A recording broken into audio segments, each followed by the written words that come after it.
Terry Horan as the grind goes on, coming off one big win, and now you got us set for another big game on Saturday. Before we get to the St. John's game, let's go back to Carleton. Was there one specific play? I know the big play was the interception return for the touchdown, but was there some play before that or some series before that would even kind of swung the game in your favor a little bit? I look at the third quarter, the start of the third quarter. So they were kicking with the wind. They opted to kick with the wind, and that wind was blowing gusts probably 25, 30 miles an hour, and it wasn't easy. But I thought offensively, we kind of took it to them. We marched the football down, but we ended up fumbling on like the 25-yard line. And I know that was frustrating for Jordan Summers, but it just said, hey, next play. And we got a 3 and out. We got the ball back, and we marched right back down. Took a sack on a third down play that kind of pushed us a little bit out of field goal range. So I opted to go for it, and that's where we got the fade ball to Damien Henderson, I believe, in the back corner of the end zone. And that was a huge momentum lifter, in my opinion. Then our D comes back out. I got Colin Thompson all over the quarterback, and he throws an ill-advised pass where Moose read it like a book and picked it off and went 55 yards.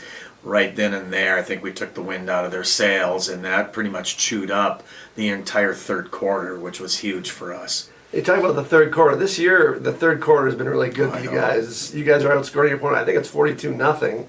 Yeah. Has there been any change as coming into the season to concentrate on coming out of halftime, or is it just one of those things where you guys have been able to step up what you've done after the locker room? Yeah, I think really we'd like to start early, right? Start early, fast, and often.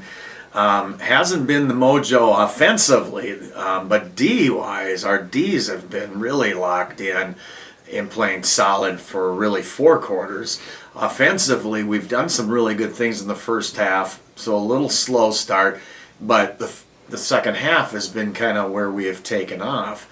And then special team-wise, we've had a lot of really good things happening for us within the kicking department, and we did on Saturday with Damien being the special teams player of the week with a lot of big kicks into the wind on punts, KOs. But we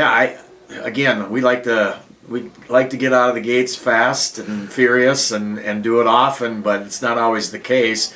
But what's really good is we're really playing off of each other well, and we're doing enough offensively right now, and we're getting better. But our Ds have really done a nice job and continue to do that. You touched on it a little bit, and I was going to get into it. I know it's close to your heart, special teams. Damien Silus, MIC Player of the Week.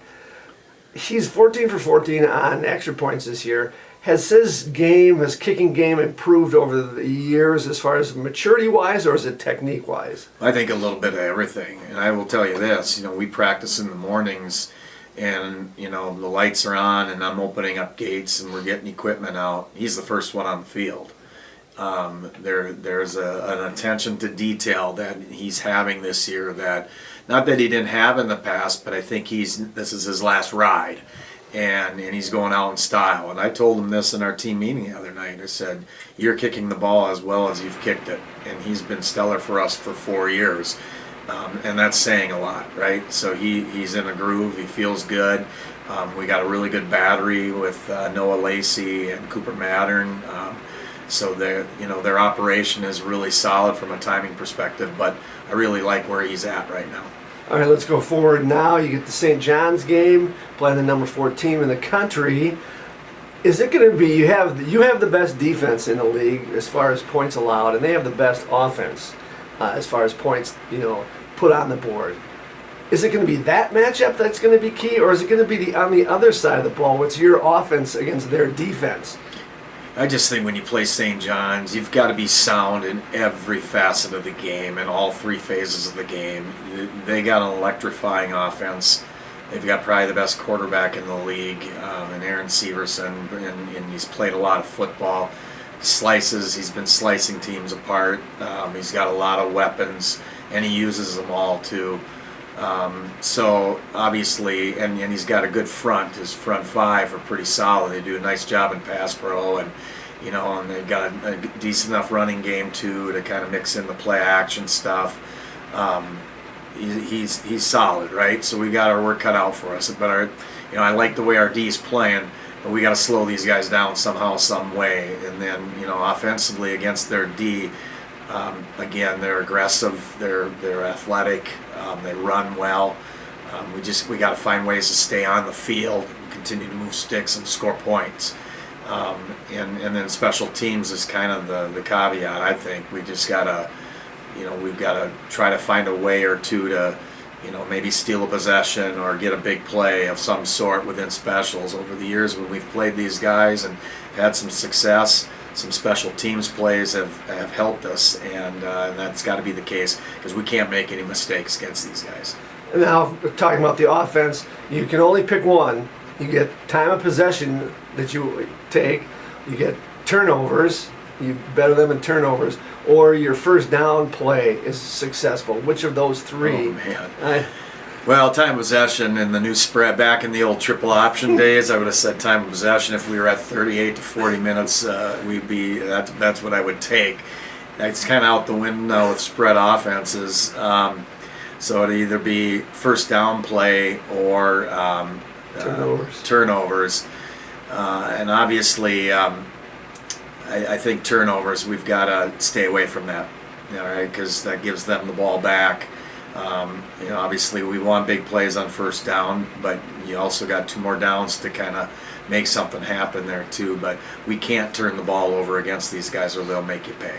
Finally, another big game. Coming off a homecoming game, had a great crowd. Saturday's supposed to be a nice day. Should have a good crowd. Does it ever get old for you as far as getting up and getting to these games and you just kind of look at it and say, yep, just another game, or is it they're always special? They're always special. And I just think when you get to Saturdays and you've prepped all week, that's why you do the little things as a player. That's why you get up early in the off season and lift weights and run and all of that. It's for special games like this, and obviously we're the 2 hottest teams right now in our league, and it's an early matchup. We're both in separate divisions, so really in the grand scheme of it, it doesn't really matter.